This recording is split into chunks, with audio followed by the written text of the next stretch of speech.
င်္ဂလာပါရှင်ညီမကဒီနေ့မန္တလေးမြို့မှာတည်ရှိတဲ့ဂါရပီလာအိမ်ရတဲ့ကအာစီတက်အစ်စ်ဆက်လေးနဲ့မိတ်ဆက်ပေးသွားမှာပဲဖြစ်ပါရဲ့ရှင်ဒီအိမ်ရလေးကမန္တလေးမြို့ပြည်သူ့မြို့နယ်တဘောနိုင်အဝိုင်းလေးမှာတည်ရှိပြီးတော့83လမ်းပေါ်မှာတည်ဆောက်ထားတာပဲဖြစ်ပါရဲ့ရှင်ညီမကမိတ်ဆက်ပေးမယ့်အိမ်လေးကတော့ဒီအိမ်လေးပဲဖြစ်ပါရဲ့ရှင်ဒီအိမ်လေးက25ပေ50ကျုံပြီးတော့အာစီနဲ့တက်ပြည်စမီသားလေးပဲဖြစ်ပါရဲ့ရှင်အတွင်းပိုင်းမှာဘယ်လိုလေးပြင်ဆင်ထားလဲဆိုတာညီမနဲ့တူတူဝင်ပြီးတော့ကြည့်လိုက်ရအောင်နော်ဝင်ကျလာဆိုရင်ကားပါကင်နေရာလေးကိုသိရှိရမှာပဲဖြစ်ပါတယ်ရှင်ဒီကားပါကင်နေရာလေးကိုလည်းဒီတင်ဝထားရှိထားတဲ့အတွက်ကြောင့်မလို့ဆိုင်ကယ်တွေစပိန်တွေကိုလည်းထပ်ချိလို့ရမှာပဲဖြစ်ပါတယ်ရှင်အဲမဲဝင်ပေါက်ကိုလည်းလုံခြုံရေးအတွက်တန်တန်းတွေတက်ဆင်ထားတာကိုတွေ့ရပြီးတော့အထဲကိုဝင်လိုက်ရင်လည်းမှန်တကားတစ်ချက်တက်ဆင်ထားတာကိုတွေ့ရပါတယ်ရှင်ဝင်ကျလာဆိုရင်အဲတဲ့နေရာကိုအကျယ်ကြီးဖွဲ့စည်းထားတာဖြစ်တဲ့အတွက်ကြောင့်မလို့လူချင်းနဲ့ရှိတဲ့ဆိုဖာတွေစပိန်တွေကိုထားရှိနိုင်ပါတယ်ရှင်ဒီဘက်ချမ်းလေးကတော့မိဖို့ကနေရာလေးကိုသိရှိရမှာဖြစ်ပြီးတော့ဒီခန်းလေးကတော့မိရုံးအနေနဲ့လည်းအသုံးပြုလို့ရတယ်လို့ဒိုင်းမင်းတို့အနေနဲ့လည်းအသုံးပြုလို့ရတဲ့ခန်းလေးပဲဖြစ်ပါရှင်ဒီခန်းလေးကတော့ကွန်မိုးရေချိုးတဲ့အိမ်သာလေးပဲဖြစ်ပါရှင်ဒီခန်းကိုလည်းအကျဉ်းကြီးဖွင့်ထားတာကိုတွေ့ရပါတယ်ရှင်ဒီနေရာလေးကတော့နောက်ဖက်ချက်ပါလေးဖြစ်ပြီးတော့ဒီနောက်ဖက်မှာဆိုရင်လည်းနေရာလေးအကျဉ်းကြီးခြံရှိထားတာဖြစ်တဲ့အတွက်ကြောင့်မလို့လူကြီးမျိုးအနေနဲ့ဒီလိုမျိုးကိုထားရှိပြီးတော့ထည့်ပြလို့ရပါတယ်ရှင်အပေါ်တလေးကိုတောက်ပြီးတော့ကြည့်လိုက်ရအောင်နော်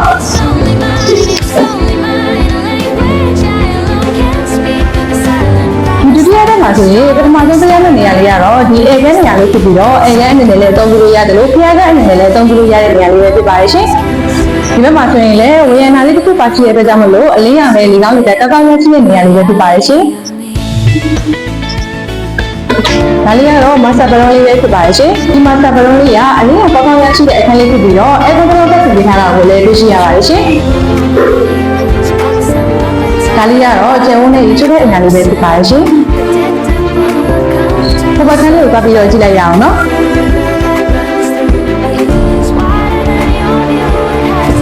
ဒါလေးကတော့ပထမစင်ငယ်လေးပဲဖြစ်ပါရဲ့ရှင်။ဒီစင်ငယ်လုံးထဲမှာဆိုရင်လည်းအကွန်ထရိုးတက်ပြင်ပေးထားပြီးတော့ဗရင်ပေါင်းနှစ်ခုပါရှိတဲ့အတွက်ကြောင့်မလို့အလင်းရောင်နဲ့လေကောင်းလေးတက်ကောင်းရရှိတဲ့အခန်းလေးပဲဖြစ်ပါရဲ့ရှင်။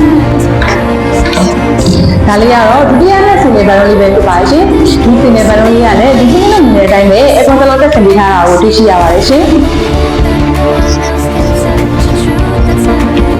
ဒါလေးကတော့ဒုတိယတက်ရဲ့ရေချိုးတဲ့အင်္ဂါလေးပဲဖြစ်ပါတယ်ရှင်။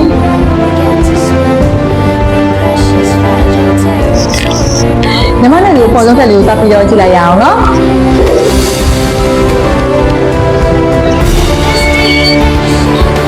ဒါလေးကတော့ပေါ်ဆုံးတက်လေးပဲဖြစ်ပါတယ်ရှင်။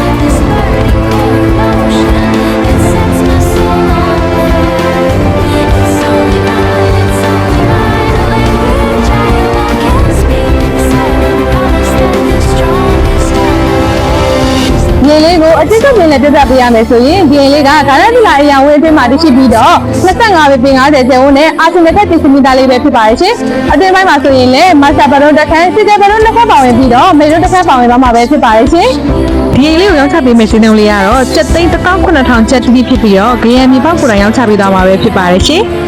ဒီလေးရဲ့အသာချက်ကတော့မိုဘိုင်းဘက်ကင်းနဲ့ဝယ်ယူခြင်းနဲ့မိတ်ဆွေတွေအတွက်လည်းမိုဘိုင်းဘက်ကင်းနဲ့ရောင်းချပေးသွားမှာပဲဖြစ်ပါရဲ့ရှင်စိတ်ဝင်စားလို့ဆက်ဖက်ခြင်းနဲ့ဆိုရင်တော့ညီမတို့မန္တလေးမြို့ဖလားမြို့စံနေကုန်ပြီးရုံးမင်းရဲ့ဖုန်းနံပါတ်ဖြစ်တဲ့399363လေးလုံး399536နေကိုစစ်လို့ဆက်တဲ့စုံစမ်းနေနိုင်ပါလိမ့်ရှင်ဒီကိုယ်တိုင်လာရောက်စုံစမ်းခြင်းနဲ့ဆိုရင်တော့မန္တလေးမြို့ဖလားမြို့စံနေကုန်ပြီးရုံးမင်းရဲ့လိပ်စာဖြစ်တဲ့ဒါရိုင်းစီတီတာဝါ1484တို့လူတိုင်းလာရောက်စုံစမ်းနိုင်ပါလိမ့်ရှင်လူတော့ဖွင့်လေးဖလားမြို့မှာရှင်အစံနေမှာဆိုရင်ဒီစိတ်ချဖလားမြို့ကဆက်တိုက်ကြပါရှင်ကျေးဇူးတင်ပါတယ်ရှင်